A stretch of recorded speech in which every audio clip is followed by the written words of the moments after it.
Siasat licik pembunuh ibu dan anak dalam toren, coba kelabui polisi. Pelaku pembunuhan ibu dan anak yang ditemukan tewas dalam toren di Tambora, Jakarta Barat, akhirnya ditangkap. Pelaku pembunuh TSL, 59, dan S, 35, ditangkap di tempat persembunyiannya di wilayah Banyumas, Jawa Tengah, Minggu, tanggal 9 Maret tahun 2025.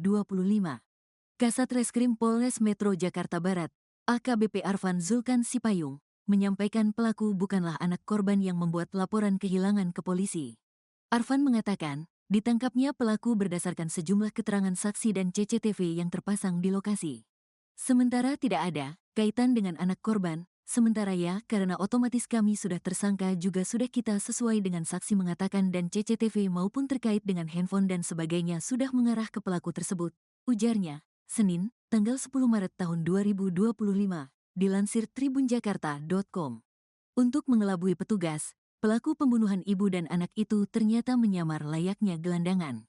Jadi dia penampilannya seperti kayak gembel, tapi alhamdulillah kami sudah mengenali dan teman-teman juga mencari informasi begitu lengkap sehingga bisa tertangkap, ungkap Arfan.